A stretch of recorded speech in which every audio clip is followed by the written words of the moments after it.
नमस्कार. जानेवारी महिन्याची कडाक्याची थंडी ही थेट ऊस मारत नाही, पण ती पिकाची वाढ जवळजवळ 30 ते 40 दिवस पूर्णपणे थांबवू शकते. अनेकदा आपला असा समज होतो की थंडी संपली की ऊस आपोआप वाढेल, पण खरं तर हाच गैरसमज आपल्या उत्पादनातल्या मोठ्या नुकसानीचं कारण ठरतो. चला, तर मग या अदृश्य धोक्यापासून आपल्या ऊसाला कसं वाचवायचं याचे शास्त्रीय आणि नेमके उपाय समजून घेऊया. या चर्चेमध्ये आपण 5 महत्त्वाच्या गोष्टी पाहणार आहोत. पहिली गोष्ट म्हणजे जानेवारीचा हा न दिसणारा धोका नेमका आहे तरी काय. दुसरी, या काळात आपला कोणता ऊस सगळ्यात जास्त धोक्यात असतो. तिसरी, नकळतपणे आपल्याकडून अशा कोणत्या चुका होतात ज्यामुळे नुकसान वाढतं. चौथी, यावर उपाय म्हणून 7 दिवसांची एक सुरक्षा योजना काय असू शकते. आणि पाचवी, सगळ्यात महत्त्वाची गोष्ट म्हणजे थंडी संपल्यावर पिकाची खरी परीक्षा कशी सुरू होते. ठीक आहे, तर मग पहिल्या मुद्द्यापासून सुरुवात करूया. जानेवारीतला थंडीचा धोका हा उघडपणे दिसत नाही, तो आतून मुळांपासून काम करतो, ज्यामुळे नुकसान शांतपणे वाढत राहतं. हे एक वाक्य नेहमी लक्षात ठेवायला हवं. थंडीमुळे ऊस मरत नाही, पण त्याची वाढ मात्र पूर्णपणे थांबते. आणि ही थांबलेली वाढ म्हणजेच आपल्या उत्पादनाचं न दिसणारं नुकसान आहे. हे असं नुकसान आहे जे आपल्याला थेट तोडणीच्या वेळेस कळतं, पण तोपर्यंत वेळ निघून गेलेली असते. पण मग एक स्वाभाविक प्रश्न मनात येतो की जर ऊस बाहेरून हिरवागार दिसतोय, जिवंत दिसतोय, मग त्याची वाढ थांबली आहे, हे कसं शक्य आहे? याचं उत्तर ऊसाच्या आत होणाऱ्या क्रियांमध्ये दडलेलं आहे. याचं कारण अगदी सोपं आहे. जेव्हा बाहेरचं तापमान कमी होतं, तेव्हा जमिनीचं तापमानही कमी होतं. माती थंडगार होते. या थंड मातीमुळे ऊसाची मुळं काम करणं जवळजवळ थांबवून टाकतात. ती जमिनीतून अन्न आणि पाणी उचलू शकत नाहीत. आणि जेव्हा मुळांकडूनच अन्नपुरवठा थांबतो, तेव्हा ऊसाच्या आतली वाढीची प्रक्रिया म्हणजेच पेशींची विभागणी आणि वाढ पूर्णपणे थांबते. यामुळेच ऊस बाहेरून हिरवा दिसला तरी आतून त्याची वाढ थांबलेली असते. आता दुसऱ्या भागाकडे वळूया. सगळ्याच ऊसावर थंडीचा सारखा परिणाम होतो का? तर नाही. काही विशिष्ट अवस्था आणि काही जाती या काळात खूप जास्त संवेदनशील असतात. ऊसाच्या संपूर्ण आयुष्यात एक असा टप्पा आहे जो जानेवारीच्या थंडीत सर्वात जास्त नाजूक असतो.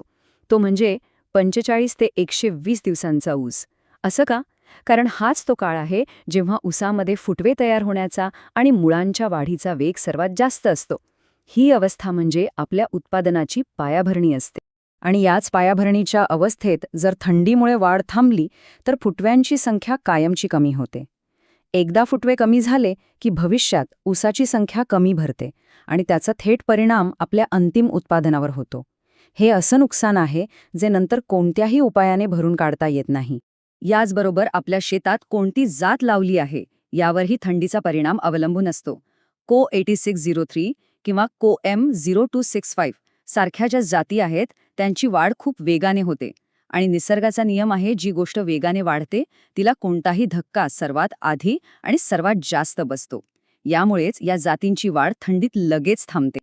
आता आपण तिसरा आणि सगळ्यात महत्त्वाचा भाग पाहूया. तो म्हणजे जानेवारी महिन्यात थंडी असताना शेतकरी म्हणून आपल्याकडून नकळतपणे अशा कोणत्या घातक चुका होतात ज्यामुळे नुकसान कमी होण्याऐवजी उलट वाढतच जातं. यात 5 प्रमुख चुका आहेत. पहिली, पाणी पूर्णपणे बंद करणे. दुसरी, जास्त प्रमाणात युरिया देणे. तिसरी, सकाळी दबावर फवारणी करणे. चौथी, थंडीच्या काळात जमिनीची आंतरमशागत करणे. आणि पाचवी, थंडी गेल्यावर बघू ही मानसिकता ठेवणे. यातील ज्या 2 सर्वात मोठ्या चुका आहेत त्याचे परिणाम आता आपण समजून घेऊ. पहिली मोठी चूक म्हणजे पाणी पूर्णपणे बंद करणे. एक गोष्ट लक्षात घ्या, कोरडी जमीन ही ओलसर जमिनीपेक्षा जास्त थंड होते आणि मुळांना मोठा शॉक बसतो. दुसरी मोठी चूक म्हणजे थंडीत जास्त युरिया देणे. ऊस आधीच ताणात असतो, तो दिलेलं नत्र शोषून घेऊ शकत नाही. ते जमिनीत साचून राहतं आणि उलट ऊसावरचा ताण वाढवतं. आतापर्यंत आपण समस्या पाहिल्या. आता चौथ्या भागात आपण यावर उपाय म्हणून एक 7 दिवसांची सोपी पण अत्यंत प्रभावी सुरक्षा योजना पाहूया, जी थंडीच्या काळात आपल्या ऊसाचं संरक्षण करू शकते. या योजनेत काय करायचं आहे? पहिलं, पाणी पूर्ण बंद करायचं नाही, उलट हलकं पण नियमित पाणी द्या. दुसरं, पाणी देण्यासाठी सकाळची वेळ टाळा आणि शक्यतो संध्याकाळच्या वेळी द्या, जेणेकरून जमिनीचं तापमान संतुलित राहील. तिसरं, या काळात ताण कमी करणाऱ्या अन्नद्रव्यांचा वापर करा. चौथं, आंतरमशागत किंवा जड खतं देण्यासारखा कोणताही अतिरिक्त ताण पिकाला देऊ नका.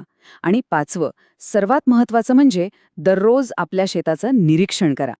बरं, ऊस ताणात आहे की नाही हे कसं ओळखायचं? त्यासाठी एक सोपी चाचणी आहे. दुपारनंतर शेतात जाऊन ऊसाचं एक मध्यम वयाचं पान घ्या आणि त्या हळूच वाकवून बघा. जर ते पान तुटल्याशिवाय सहज वाकत असेल तर ऊस निरोगी आहे. पण जर ते कडक झालं असेल आणि वाकवताना लगेच तुटत असेल तर समजावं की थंडीचा ताण आतपर्यंत पोचला आहे. दुसरी चाचणी आहे मातीची. पाणी दिल्याच्या दुसऱ्या दिवशी मुळांच्या जवळची मुठभर माती हातात घेऊन दाबून बघा. जर मातीचा लाडू बनत असेल आणि तो बोटाने सहज फुटत असेल तर जमिनीत हवा आणि पाणी यांचं प्रमाण योग्य आहे. पण जर मातीचा घट्ट, चिखलासारखा आणि थंडगार गोळा बनत असेल तर याचा अर्थ मुळांना श्वास घ्यायला त्रास होतोय. आता आपण शेवटच्या आणि तितक्याच महत्त्वाच्या भागाकडे आलेलो आहोत. थंडी गेल्यानंतर काय होतं? अनेकदा वाटतं की संकट टळलं, पण खरी परीक्षा तर तेव्हाच सुरू होते. कारण थंडीत थांबलेल्या ऊसाला पुन्हा वाढीसाठी तयार करणं हे एक मोठं आव्हान असतं. थंडी गेल्यानंतर होणारी सगळ्यात मोठी चूक म्हणजे घाई करणं. आपल्याला वाटतं की आता भरपूर खतं देऊन वाढीला वेग द्यावा, पण तसं करू नका. पहिल्या 3 दिवसात आतल्या पेशींची क्रिया हळूहळू सुरू होते, तेव्हा कोणतेही जड खतं टाळा. 4 ते 7 दिवसांनी पानं थोडी ताजी दिसू लागतील. 8 ते 12 दिवसांनी कदाचित नवे फुटवे दिसू शकतात, तेव्हा संतुलित पोषण सुरू करा. 15 दिवसानंतरच वाढीचा खरा वेग दिसायला लागतो. त्यामुळे या काळात संयम ठेवणं खूप महत्त्वाचं आहे. आता एक अशी गोष्ट लक्षात घ्या जी अनेकदा दुर्लक्षित राहते. जानेवारी महिन्यातल्या थंड वाऱ्यापेक्षाही जास्त धोकादायक असतं सकाळचं दव. कारण हे दव पानांच्या पृष्ठभागाला गरजेपेक्षा जास्त थंड करतं आणि त्यांची श्वास घेण्याची प्रक्रिया थांबवतं. म्हणूनच सकाळी दवावर कोणतीही फवारणी करणं हे जास्त धोकादायक ठरू शकतं. जानेवारीतल्या थंडीचा परिणाम फक्त चालू पिकावरच होतो असं नाही. आज जो ताण पिकावर येतो तो जमिनीखाली असलेल्या कोंबांनाही कमकुवत करतो. याचा थेट परिणाम पुढच्या वर्षीच्या खोडवा पिकावर होतो आणि त्याचे फुटवे कमी निघतात. म्हणजे या वर्षीच्या थंडीचं नुकसान आपण पुढच्या वर्षीही भोगत असतो. पाणी देण्याच्या वेळेबद्दल आणखी एक महत्त्वाचा मुद्दा. सकाळी सकाळी बोरवेलचं थंडगार पाणी आधीच थंड झालेल्या जमिनीला आणि मुळांना दिल्यास तो एक दुहेरी धक्का असतो. याउलट संध्याकाळी पाणी दिल्यास जमिनीच्या आणि पाण्याच्या तापमानातला फरक कमी असतो, ज्यामुळे मुळांना धक्का बसत नाही. म्हणून शेवटी एक गोष्ट आपण सगळ्यांनी लक्षात ठेवली पाहिजे. जानेवारी महिना हा ऊसाच्या ताकदीची परीक्षा नाही, तर तो शेतकऱ्याच्या वेळेच्या नियोजनाची आणि त्याच्या समजुतीची परीक्षा आहे. योग्य वेळी घेतलेले योग्य निर्णयच आपल्या ऊसाला वाचवतात आणि उत्पादनात होणारं मोठं नुकसान टाळतात. ही माहिती आपल्याला महत्त्वाची वाटली असेल तर आपल्या इतर ऊस उत्पादक शेतकरी बांधवांपर्यंत नक्की पोहोचवा, जेणेकरून त्यांचंही संभाव्य नुकसान टळेल. आणि अशाच शास्त्रीय आणि जमिनीवरच्या अनुभवावर आधारित माहितीसाठी या चॅनलला सबस्क्राईब करा.